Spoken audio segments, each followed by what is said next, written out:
Coming up today on Locked On Texas Tech, Red Raider men's basketball has an interim head coach. The meaning next on Locked On Texas Tech. You are Locked On Texas Tech, your daily podcast on the Texas Tech Red Raiders, part of the Locked On Podcast Network, your team every day. We're going to start this thing off right. Raider!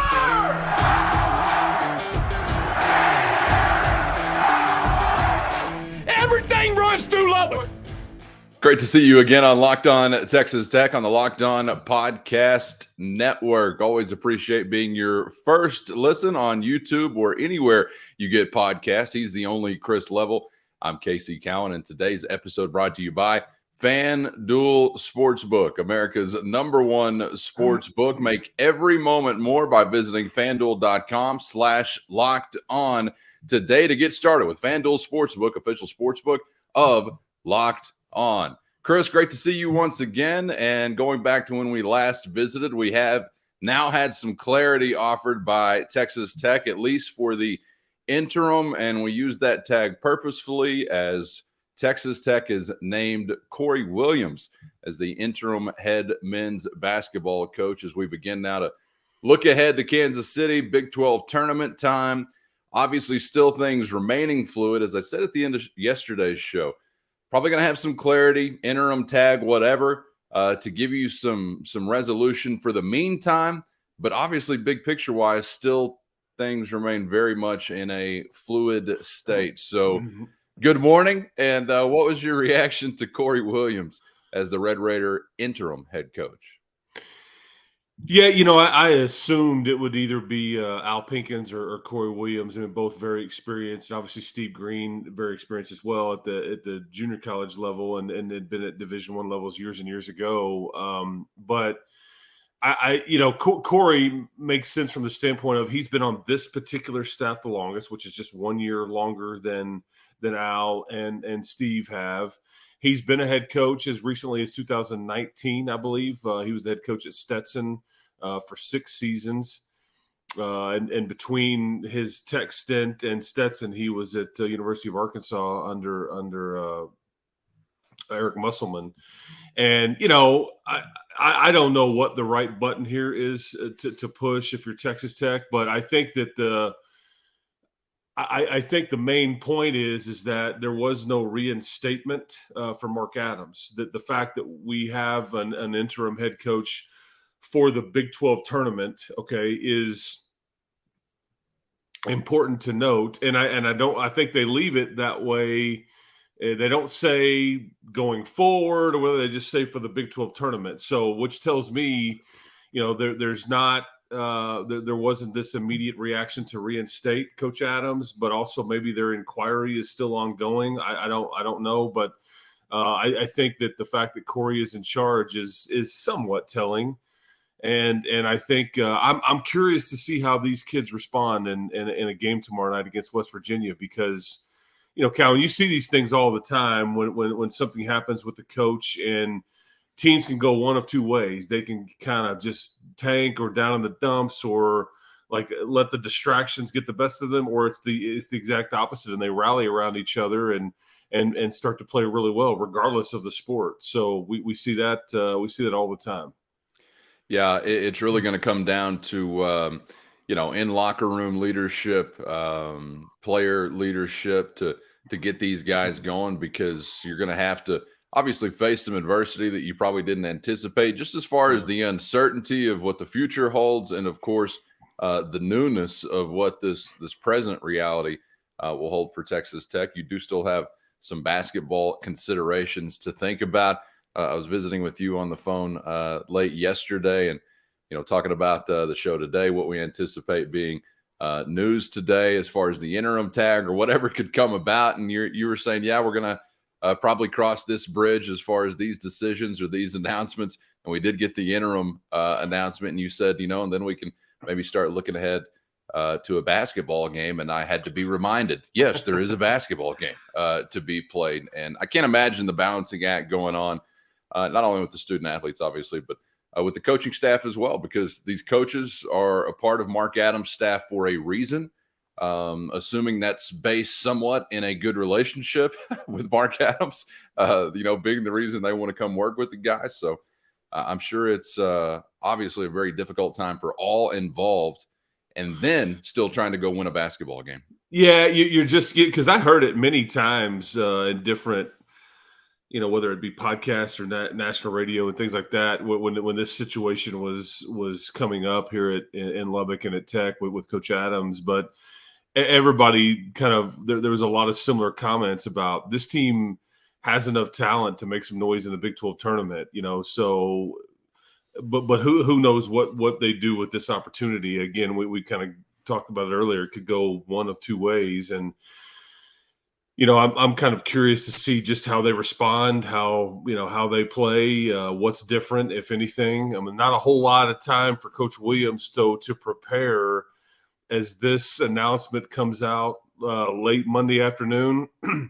So you get essentially 48 hours between that and the game on you kind of putting your fingerprints over this whole thing, whether it's itinerary, practice schedule, how much film, what are we going to run in the game, and all. There's a lot there, and then you've got to get that info to your kids and have them process all of that before 6:00 on Wednesday night. So not a lot of time for Coach Williams.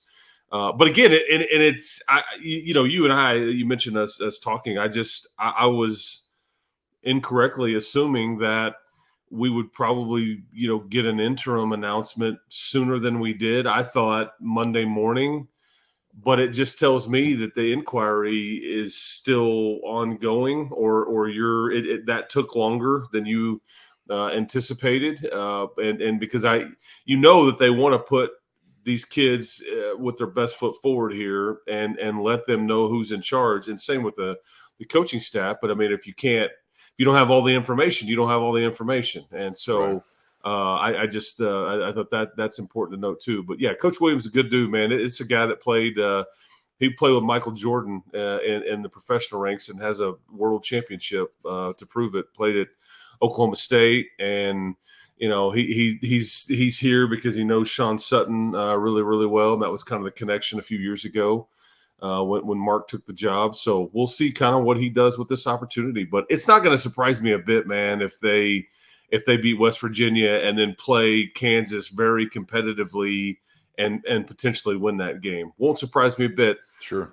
Also fair to suggest, is it just too overwhelming and that West Virginia is playing too well right now, having won 3 or 4, that you just can't avoid all the distractions and everything that's gone on, and you weren't mentally locked in, and you drop one on Wednesday night? I mean, I could believe all scenarios here. Yeah. Also important to note that I appreciate all of those of you out there who reached out either in the YouTube comments or on the Count hotline. I was getting some personal reaction on the difference between investigation and inquiry. Got a lot of reaction on the other side of the show yesterday. That's my fault on using the We got the wheels turning. In summation, inquiry is more like, pardon me, could I ask a question?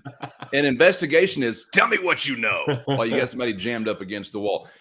Chris, going back to yesterday, we anticipated a practice around 1:00 Monday afternoon. Are you aware of the practice? Did it go down? Did Corey Williams run the practice? Was it already kind of orchestrated at that point internally? Do you have any idea of how that played out? I believe practice may have taken place a bit later, and I'm assuming that Corey Williams ran that practice, because the announcement, I think you get the announcement after practice is over, is I think when Wes Bloomquist sent that press release out. I think after practice had concluded, which was a bit later. And again, all of this delay or kind of, whatever. And again, I think Kirby met with the team or met with the individuals and things like that yesterday morning, leading into the early afternoon. And I think it took some time. And so I don't know if they actually. I think it's probably closer to the 2 or 3 p.m. range when they practice. Yeah. And I think that we got that announcement, around 4:30 or 5, I believe. Yeah. And it'll be interesting to see just what Corey Williams, what all he has to do, or what all he is asked in Kansas City. I mean, this is a tough situation to be placed in, and you're speaking on behalf of a program, and you're speaking on behalf of Coach Adams and all that. But I mean, he's going to be asked some things in Kansas City, I would guess, in preparation for the game tomorrow night, and then obviously after the game, regardless of the result of the game, about kind of the status of the program, because technically he's the spokesperson for it right now. So that'll be. Yeah, that'll be interesting to follow. I do not envy him. Maybe just roll Jeff Saturday out there or something. I don't know. Where's Jeff Saturday when you need him? I was kind of thinking about, I don't know why, a memory of Barry Alvarez stepping into like a Wisconsin. Didn't he like coach a bowl game one time when a coach left? Yeah, Did that run off or something weird? He and people like Bob Stoops have actually done that. Yes. These guys that are tied to these schools, they try to Just take trot one him for the out. team, and for a month they'll coach them up. Yeah. I'm really curious to see, obviously, what the responses on the floor, Chris, but I'm curious to see as well what this could now mean contextually for Mark Adams. I wondered, with any announcement at all of another guy handling the reins, I mean, which is what that is, what does that mean for the guy that was at the steering wheel? And how many confusing vehicular analogies can I throw in here to mix this all up? Yeah. Is there anything definitive about this as it relates to Mark Adams, this announcement being made in general? But first, today's episode brought to you by America's #1 sports book, FanDuel. And now is the perfect time to download the FanDuel app. Become a new customer, because new customers get that no sweat first bet up to $1,000. That's bonus bets back if your first bet doesn't hit. So just download the FanDuel Sportsbook app today. Safe, secure, and super easy to use. Then you can bet on everything from the money line, point scores, 3 points drained if basketball is your thing, or all points in between. Underwater basket weaving, anyone. FanDuel even lets you combine your bets for a chance at a bigger payout with that same game parlay. So don't miss the chance to get your no sweat first bet up to $1,000 in bonus bets when you go to FanDuel.com/lockedon. That's FanDuel.com/lockedon to learn more and make every moment more with FanDuel, an official sports betting partner of the NBA. Is there anything definitive about this as it relates to Mark Adams, this announcement being made in general? I think that depends on what you believe. My opinion is that I think here's your scenarios here, and they haven't necessarily changed, but I think we can start to lean into a few of these scenarios more than the other one. But I think now that you have a interim for the tournament, I think that either the inquiry has taken longer than they thought, and they're not ready to make a decision and feel it's best that Corey Williams lead this program right now, which is what they've done. And it also could mean that you're finding out more, or you're looking into more, or whatever, or that you are in the midst of kind of talking to Coach Adams about his contract and a potential buyout, and let's kind of go our separate ways here. I mean, all those things could be in play here. And what's important to note, Cowan, regardless of the results of this weekend, short of, because I think if we are honest with ourselves, you would have to play on Saturday evening for the conference tournament championship and potentially have to win it to make it to the NCAA tournament. I'm going with the latter, by the way. Yeah, you may have to win 4 games in 4 days, which is going to be extremely difficult, just because the competition, one, but two, 4 games in 4 days is just that's a lot to ask, and that's just not what these kids are used to at this level. But next Monday is when the portal opens. That's when the portal window opens. And so you've got to kind of have a good idea really quickly here about the direction you want to go, because I don't know if there's more games to necessarily play after you get home from Kansas City. I don't know if the NIT makes sense for you here. And I only say that just because, well, you're in the midst of this. I just don't know if that is the smartest thing to do. I don't know if that would make a ton of sense for the school. Is they need resolution to who's in charge of their basketball program before you put a team and an interim coach in a tournament and really kind of delay your own process. And so, Indeed, yeah. yeah, so I say all those things and give you next Monday as the date to just say, not that all players from all over are going to jump in the portal on Monday, but they are at that point allowed to. And so there's a 60-day period there that goes through, I think, the 13th of March till May the 11th, I believe, is when it ends. But you need resolution sooner than later. Is just to wrap my thought process up there. Is that window just to enter? I guess it's not like you have to find. Do you have to land by May, whatever, or is that just to get your name in? I think as long as you're in the portal, you can stay in it, but you may have to be in and decided by that date, because and here's why I say that, because typically the football window is different, but I think for basketball, most of these kids are they are where they're going to be in school by late May or early June, so just like a couple of weeks after. Okay. So I'd have to check that to be certain, but I just know the point of the conversation is that roster building, it's going to take place late March and kind of April, early May. There's like that 4 to 6 weeks. That's the sweet spot. And there's exceptions to it. There's outliers. I mean, Kevin O'Banner didn't show up in Lubbock until June, and there's a few exceptions to the rule, at least around here. But for the most part, building your team is going to happen in that sweet spot. Hence, you needing some resolution sooner than later, which is why NIT. I don't know if delaying this process by a week or two makes a lot of sense. No, it seems like you would have so much to do, especially if you wind up with a change. I guess until we know otherwise, it's hard to rule anything out one way or another. But so much anticipation that is where you're headed, as we discussed on yesterday's show, and that window seems very pressing, Chris. And I know you can't have conversations necessarily prior to some of these timelines actually arriving, supposedly. Allegedly, you're not supposed to. Mark Emmert said you're not supposed to. But I think it would be naive, to not think that there are, I don't want to say plans made or plans laid. Guys are still playing basketball across the country, but there's got to be like a big board somewhere, right? With, I don't know, targets identified or guys that you're thinking for whatever reason.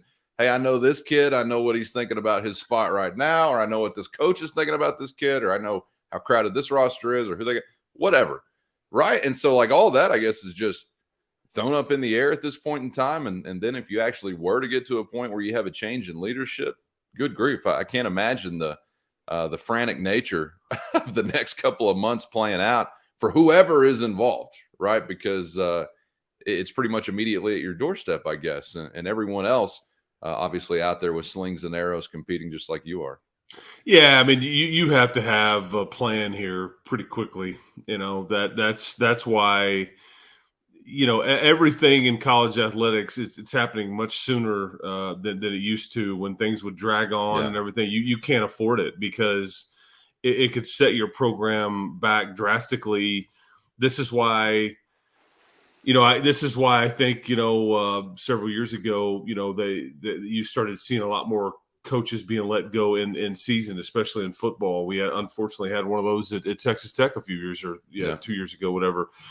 And I just think because the early signing period and the portal, but for basketball, for our conversation here, it's very much just because of the portal, because this is a way of life, and you've got to have a nucleus. And if you don't hold on to your nucleus, because it's not necessarily about adding to your team as much as it is holding on to your team. Okay. And then maybe trying to sprinkle some stuff on top of what you already have. But I mean, you gotta have somebody here that's trying to keep you here as well. And that goes for really everybody across the board out there, because you're trying to re-recruit your own players. And this is why you're doing that if you got the same coach, for crying out loud. That's exactly right. And that's why I think the conversation we're having here is an important one, Cowan, because without knowing the details here, if anybody thinks that this whole thing is strictly about, I think that what the release we got about the Bible verse and all those things, that caused the suspension. But if ultimately this thing breaks apart, that won't be why it broke apart. It will be about a lot more things. And I think that's why it's important to have culture in your program, and it's a two-way, relationship. And if it comes, if Kirby believes, like, look, this wasn't an environment where everybody was, kumbaya. Not that it has to be perfect or anything, but there's got to be a two-way street. Because I heard plenty of national college basketball folks say yesterday, talking about this situation, it's like in 2023. You got to take care of kids enough to where they're going to want to play really hard for you. And there are certain people that can coach kids really, really hard. And yet, they'll love the coach for it because they it's a two-way street. And Some guys just have it that way. I remember, Chris, the most hard-nosed, spit in your face, just in the name of pure intensity, not loogie, coach that I ever had was also the one that just personally, I think I enjoyed the relationship with the most. Some guys have that ability to walk that line. There's no doubt, but it's a different age, right? Different athletes. It is. And I in no way am suggesting that that's not the culture right now, but I think that's what Kirby and what the inquiry is trying to figure out, like what all has gone on here. It's not, we know what caused the suspension, but I think at this point, it's like you start looking at the day-to-day operation, you start looking at all those things. And I think that's part of why you have to be very careful and cognizant of, the portal date and taking care of your kids and all that. Otherwise you end up with nobody on your team because everybody just kind of starts, going everywhere. So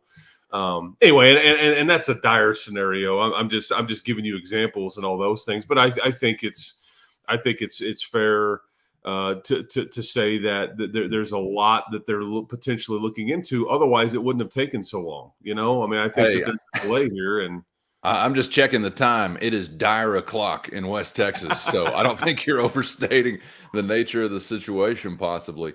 And yeah, that's exactly what I was touching on yesterday's show. Some follow closer than others as far as day-to-day athletic soap opera, and there's one going on everywhere. Some are more interesting, some are less interesting, some are more scandalous, some are less scandalous. But when you're dealing with so many people and so many young people, obviously there's stuff going down everywhere all over the country as it relates to college athletics.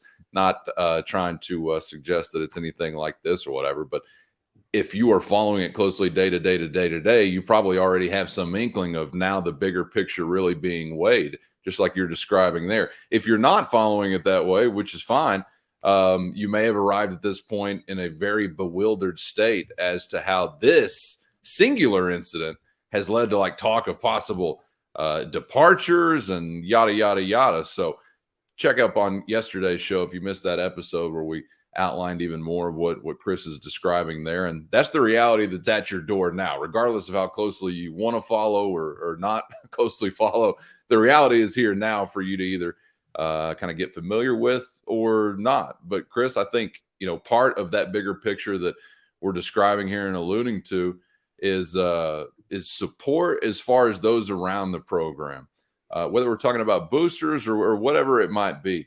Guys with names on buildings and whatnot. And I think when you're in a situation like this, like Mark Adams is, where allegations are being made to whatever extent of racial insensitivity, which is so broad a brush that if erroneously applied, I think would be very easy to refute. Very easy to refute. What the hell is racial insensitivity, and how do you gauge where the line is for being over or short of that? I think that'd be very easy to refute if there was a desire to do so.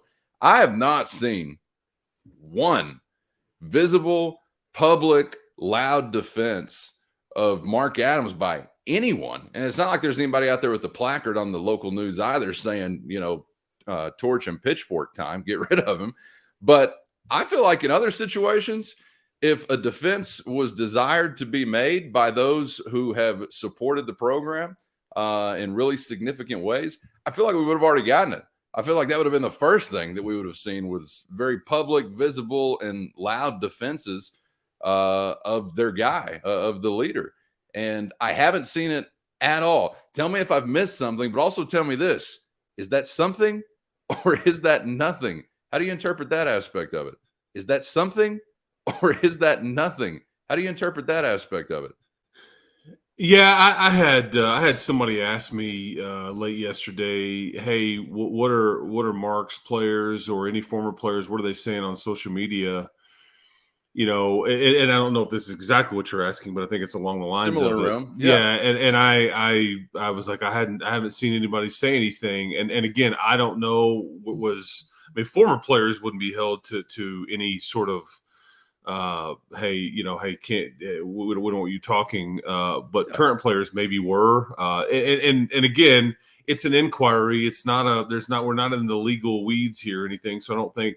I just know a lot of times you'll see players come out and very much back their coach. And in this instance, I don't know if we've seen that. And again, I don't know why. I don't. Maybe they were told, "Hey, let's keep off of social media. Let's not say anything. Let's get through the interview process with all these conversations we're all having. Let's all stay off of social media until we get through the tournament, and then we can kind of address it publicly." There could be a million reasons for that. But yeah, and I'm sure there's just certain people in certain capacities that don't want to say anything because maybe you are into the legalities of things and you don't want to hamper your case one way or the other if you're in an official capacity.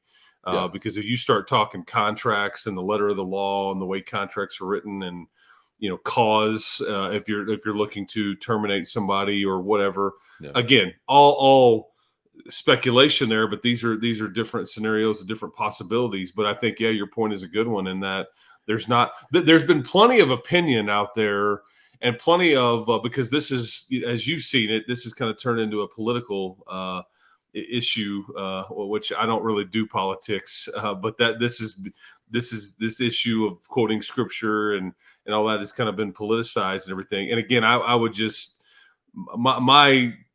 my opinion is that this is about much more than just the reason for suspension on why we are still sitting here talking about Mark still being suspended again, or it wouldn't have taken so long. They would have automatically reinstated, or they would have had a joint press conference or something and said, "Hey, man, it was a misunderstanding. We apologize. We're good." I mean, whatever. I'm just going through the different things in my head, but it's been fairly silent from like a lot of the Tech camp. I've been a little bit, I don't know if I've been surprised by that, but it's been noticeable, I guess I would say. Let us know in the YouTube comments if you think that is of any significance or not. Is it a situation where if it plays out all over the country, 10 times out of 10, you're going to have silence up to this point in this timeline? I don't know. There are so many things that we're trying to glean between the lines as you get into this period where you just are hoping for resolution sooner rather than later. Yeah, I think gleaning is a good word. And again, we're left in this. You know what that is? I just learned what that was. Glean? Yeah, like somebody had harvest a field and then like people just come and pick up what was dropped. That was gleaning. Add that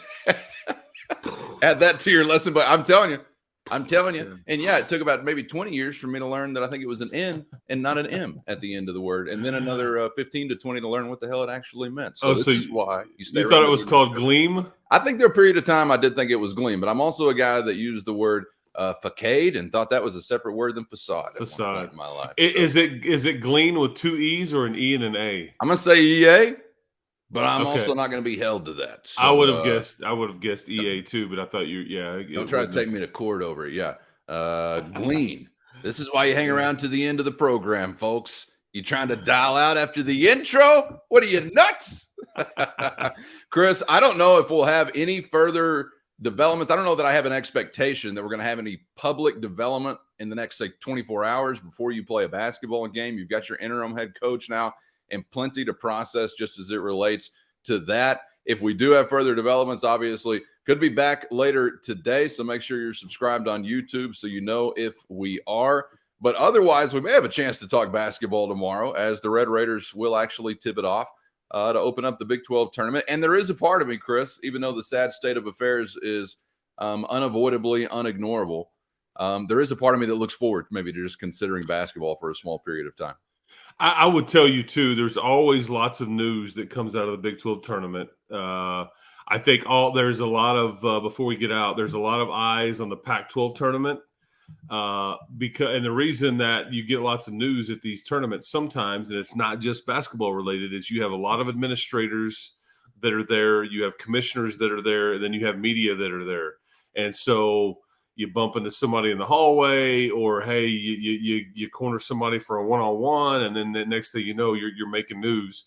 I wouldn't be surprised if we get more said about the Texas Tech basketball situation. Typically Kirby Hocutt is in attendance in Kansas City with the men's or women's teams and or both. I think that Brett Yormark could be there. And so who knows what conference stuff you get, what Texas Tech basketball stuff you get. And then I know there's many things that have been written in the last 24 hours about the scene in Las Vegas with the Pac-12 tournament, as there are regent meetings and some things going on at some of these schools in the next day or so as it relates to a possible, Pac-12 TV deal or weighing this or that. I mean, and so there's a lot in the cycle here over the next 3 to 5 days as Selection Sunday looms this coming Sunday. So we'll see kind of what we get. But, yeah, keep your head on a swivel, man.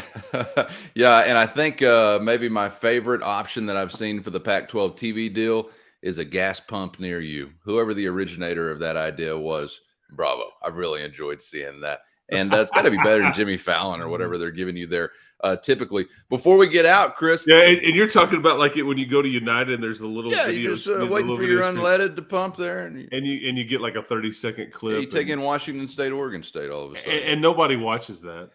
Yeah. Well, you will if it's San Diego State and Oregon. Those gas pumps will be packed. You'll think there's a war breaking out, gas shortage. No, it's just Pac-12 football on a Saturday night at 1 a.m. I read from Google to close out the show.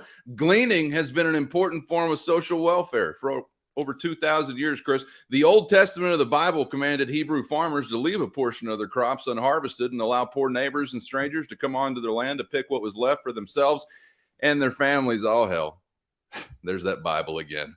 I'm going to get a call from Locked On now. If I make it back for another episode, folks, I'll be glad to see you. I'm not apologizing. I'm explaining. And there's a big difference. Chris, thanks for the time and the perspectives as always, man. Enjoyed it as best we could, I think. Thanks, brother. Appreciate it. Keep hope alive, everybody. We'll all make it through this and see what happens. And, hopefully the Red Raiders win a game tomorrow night. But we'll talk to you soon. Yeah, we're going to tip it off either way, and we'll have some hoops to consider on the other side. Subscribe on YouTube or anywhere you get podcasts so you never miss an episode, because as the situation obviously remains fluid, we could be back at any moment. We're watching you. That's kind of weird. Okay, maybe I shouldn't have taken it in that direction. But seriously, head on a swivel, like Chris said, as we'll continue to cover this situation. For Chris Level, I'm Casey Cowan. Thanks for making us your first listen. And for your second listen, check out Locked On College Basketball right here on the Locked On Podcast Network, available on YouTube or anywhere you get podcasts. Thanks for joining us once again. We'll see you for the next round on Locked On Texas Tech.